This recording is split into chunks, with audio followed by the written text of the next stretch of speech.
عن عروة بن زبیر رضی اللہ عنہما قال سئل اسامہ بن زید، یہ عروہ بن زبیر علماء تابعین میں سے، زبیر بن عوام صحابی کے بیٹے تھے، زبیر حواری نبی علیہ السلام کے، نبی علیہ السلام کے حواری زبیر بن عوام کے بیٹے، یہ اللہ کے پیغمبر ان کے خالو تھے، اللہ کے نبی ان کے خالو تھے، اور ابو بکر صدیق ان کے نانا تھے، کیونکہ اسماء بنت ابو بکر ان کی والدہ تھیں اور ابو بکر کی یہ بیٹی تھی۔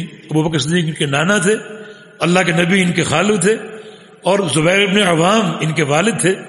یہ ان کا ایک یعنی نسب کی قرابت اور شرف اور عظمت، اور بہت ہی نیک اور صالح عبادت گزار، صوام اور قوام۔ کسی مرض کی بنا پر ان کی ایک ٹانگ کاٹنی پڑی تھی اور انہوں نے بڑے صبر سے وہ کٹوائی تھی۔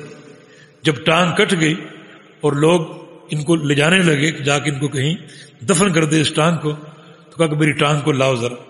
ٹانگ لائی گئی، اس کو دیکھا، ہاتھ میں اٹھایا اور کہا کہ اے ٹانگ گواہ رہنا اور قیامت کے دن گواہی دینا کہ میں تجھ پہ چل کر کسی ناجائز مقام پر کبھی نہیں گیا، کسی حرام مقام پر کبھی نہیں گیا، کوئی سینما بھی نہیں یا شراب کا اڈا یا زنا کا اڈا، کبھی کسی ناجائز مقام پر تجھ پہ چل کر نہیں گیا، یہ گواہی قیامت کے دن دینا۔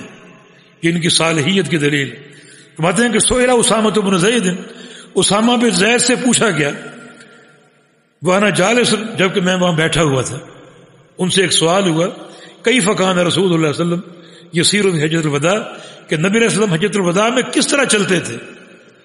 جیسے عرفات آپ گئے، عرفات سے مزدلفہ آئے، مزدلفہ سے منا آئے، پھر منا سے دست الحج کو جو ہے وہ طواف افاضہ کرنے آئے، لوگ بھی ہوتے، رش بھی ہوتا، تو اللہ کے پیارے پیغمبر کے چلنے کی کیفیت کیا ہوتی تھی۔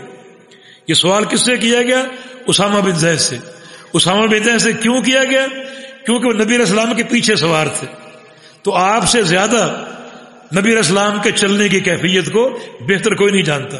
تبھی سائل نے آپ کا انتخاب کیا یہ سوال کرنے کے لیے کہ آپ کس طرح چلتے تھے۔ فرمایا کان یسیر العنق فاذا وجد فجوۃ النص، کہ نبی علیہ السلام آہستہ آہستہ چلتے، عنق، عنق بولتے ہیں سلو رفتار، آہستہ آہستہ چلتے، فاذا وجد فجوہ، اور جب کھلا راستہ پاتے، رش نہ پاتے، تو پھر نص، پھر ذرا تیز اپنی سواری کو دوڑاتے۔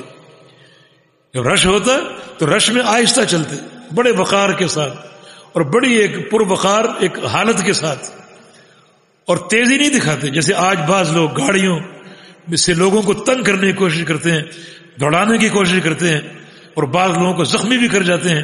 لیکن نبی علیہ السلام امت کے رحیم رقیق القلب، آپ دیکھتے کہ صحابہ کا ازدحام ہے، آہستہ آہستہ چلتے تاکہ کسی صحابی کو زخم نہ لگ جائے اور کوئی ٹکراؤ نہ ہو جائے، اور پھر ایک پروقار آپ کا انداز۔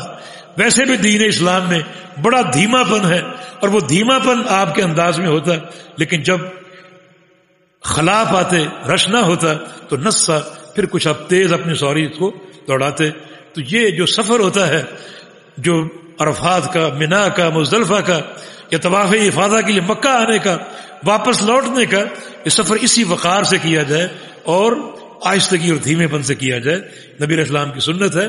ہاں جہاں فراغ ہو، ازدحام نہ ہو، رش نہ ہو، وہاں آپ تیزی سے آپ چل سکتے ہیں یا گاڑی کو دوڑا سکتے ہیں۔